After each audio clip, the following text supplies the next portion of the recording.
Et les Russes, comme les Ukrainiens, sont en train d'essayer de détruire leurs raffineries respectives. Et en faisant cela, ça peut effectivement mettre à mal l'un et l'autre. C'est-à-dire que si, contrairement aux sanctions auxquelles moi je ne crois pas tellement sur les sanctions, je parle sur les acheteurs de pétrole ou de gaz, je Mmh. pense qu'il est beaucoup plus efficace ce que l'Ukraine est en train de faire ces derniers jours, c'est-à-dire utiliser des drones pour détruire des raffineries, enfin en tout cas pour mettre à l'arrêt des raffineries en Russie, parce qu'effectivement, si les produits raffinés ne sont plus disponibles sur le marché russe, ça crée un vrai problème au niveau Touche le de la cœur de Russie. l'économie Ah, russe. bien entendu, ça touche à tout. Ça touche aux avions, ça touche aux véhicules, ça touche à la totalité de l'économie et même à l'armée, puisque l'armée a besoin aussi de produits raffinés pour combattre. Et il y a également les Russes qui commencent aussi à faire la même chose.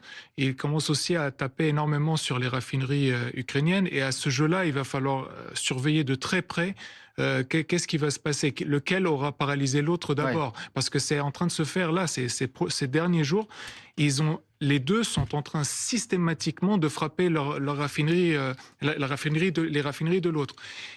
Effectivement, par rapport à Donald Trump, moi je suis tout à fait d'accord avec ce qu'a dit Monsieur l'ambassadeur, c'est-à-dire qu'il cherche à se désengager.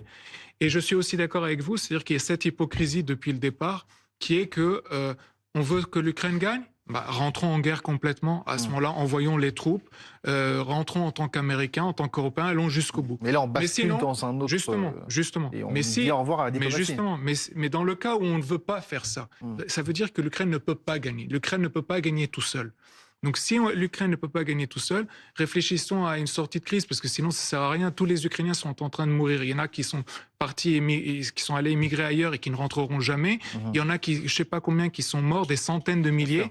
On va en envoyer encore combien au charbon? bien sûr. Donc, il faut à un moment donné qu'on arrête cette hypocrisie, parce qu'il y a une hypocrisie, comme vous l'avez dit, depuis 3 ans et demi, peut-être même depuis 2014. Il faut régler cette Alors hypocrisie.